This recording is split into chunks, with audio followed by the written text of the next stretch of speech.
from writer-director Rian Johnson. The Holy Grail, a perfectly impossible crime. Wake Up Dead Man has critics singing its praises. God help me. Anything else? It's a deliciously entertaining mystery. That's nice. It's certified fresh. It's a miracle. Okay, you're freaking me out now. It's the best Knives Out movie yet. This case is solvable, right? Oh, you'll see. It's fun. Wake Up Dead Man, a Knives Out mystery starring Daniel Craig, now playing on Netflix. உச்சக்கட்ட அமானுஷ திகில் சம்பவம். திருமதி கவிதா அவங்க வாழ்க்கையில 10 வருஷமா சந்திச்சுட்டு இருக்கிற பிரச்சனையை நம்மோடு பகிர்ந்துட்டு இருக்காங்க. யப்பா, இந்த 10 வருஷத்துல எவ்வளோ போராட்டம், எவ்வளோ மன கஷ்டத்துல இருந்திருக்காங்க. அண்ட் இது இன்னும் ஒரு தொடர்கதையா தான் இருக்கு. 2 நாளைக்கு முன்னாடி என்ன நடந்துச்சு? ஓகே, அப்போ நான் ஒரு கிராப் டிரைவர்னால நான் வெளியில் இருப்பேன். ஹஸ்பண்ட் வேலை முடிச்சுட்டு எனக்கு வெயிட் பண்ணுவாங்க. தென் அப்புறம் நாங்கள் 2 பேரும் ஒன்றா சாப்பிட போவோம். அப்போ எனக்கு வெயிட் பண்ணிக்கிட்டு இருந்த கேப்பில் அவர் சோஃபாவில் படுத்துட்டு படம் பார்த்துட்டு இருந்திருக்காரு, ஃபோன் நோண்டிட்டு இருந்திருக்காரு. ஃபோன் நோண்டிட்டு இருக்கிறப்ப நம்ம வீட்டில் 2 பப்பி இருக்காங்க. அவங்க எப்பயும் அவங்கள தூக்க சொல்லி கேட்பாங்க. அப்படி அப்போ அந்த மாதிரி கொரட்டுற மாதிரி அவங்களோட அந்த சோஃபா போட்டு குலுக்குன மாதிரி இருந்துச்சுன்னு சொல்லிட்டு இவர் மீக்கோ, அவங்க பேர் மீக்கோ, அவர் மீக்கோ வா இங்கிட்டு வான்னு கூப்பிடுறாரு. வரவே இல்லையா. அப்ப அவரு சொல்லிட்டு ஒரு தூக்கலான்னு சொல்லிட்டு எழுந்திருச்சிருக்காரு. மீக்கோவும் சரி, இன்னொருத்தவங்க ஜெக்லின் இருக்காங்க. அவங்க கிச்சன்ல விளையாண்டுட்டு இருக்காங்க. அவங்க 2 பேரும் அப்படியே சண்டை போட்டு விளையாண்டுட்டு இருக்காங்க. அப்ப இவருக்கு ஒரே யோசனையா இருந்துச்சா, யாருதான் இப்ப சோஃபா அந்த ஒரு மாதிரி ஒரு குளுக்குன மாதிரி இருந்துச்சு அப்படின்னு சொன்னாரு. அப்புறம் எனக்கு கால் பண்ணி கேட்டப்ப நான் சொன்னேன், நான் வீட்டை விட்டு வெளியே வரேன் அப்படின்னு சொல்லிட்டாரு.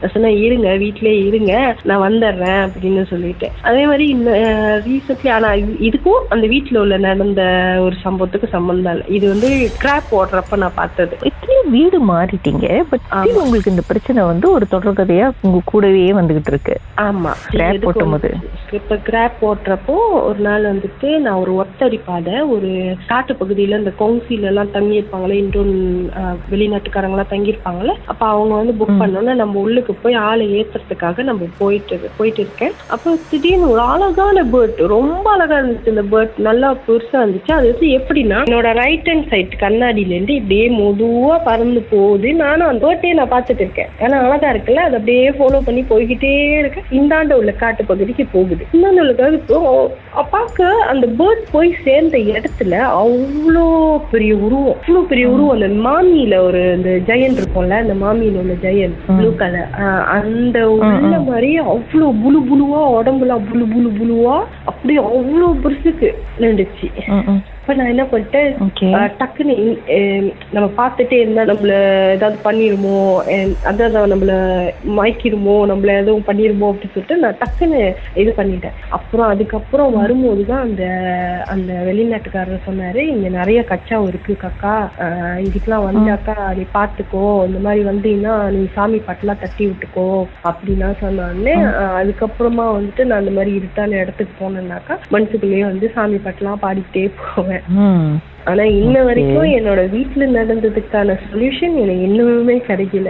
ஏன் எதுக்கு என்ற கேள்வி என் மண்டையில இன்னுமே ஓடிக்கிட்டு தான் இருக்கு. எனக்கு எப்படி ஆயிடுச்சுன்னா, அவங்க வீட்டுல ஒரு மெம்பர் ஆயிட்ட மாதிரி அப்படி ஆயிடுச்சு எனக்கு. இவ்வளவு காலமா உங்களை மட்டும் தொந்தரவு பண்ண ஒரு விஷயம் இப்ப உங்க கணவர் கண்ணுக்கும் தெரிய ஆரம்பிக்குது, கேட்க ஆரம்பிக்குது.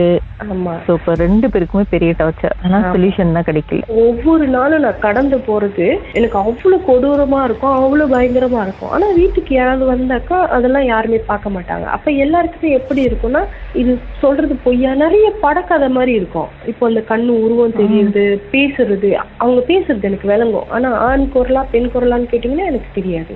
அது இப்போ வரைக்கும் அந்த சவுண்ட் உங்களுக்கு கேக்குமா? அவங்க பேசுறது கேட்கும், அவங்க பேசுறது எனக்கு விளங்கும். ஆனா எப்படி பேசணும்னா, சில நேரம் கெட்டதா சொல்லும். உங்ககிட்ட பேசிட்டு இருக்கேன், நீ அவங்ககிட்ட பேசாத, அவன் உனக்கு நல்லது தெரியல, நீ கிளம்பு, அந்த இடத்த விட்டு கிளம்பு, இல்ல அவங்கள ஏசு அப்படி சொல்லும். அப்போ அவங்க இப்போ நீங்க என்கிட்ட பேசிக்கிட்டு இருக்கீங்கன்னா, இப்ப அது என்ன என்கிட்ட பேசுதுன்னா, நீங்க பேசுறது எனக்கு ரொம்ப தூரத்துல கேட்கும். நீங்க பேசுற சவுண்ட் எனக்கு கேட்கும், ஆனா நீங்க என்ன பேசுறீங்கன்னு எனக்கு புரியாது. இவங்க பேசுறது தான் எனக்கு கேட்கும். அப்ப இதெல்லாம் வெளியில சொல்றப்போ எப்படின்னா, நான்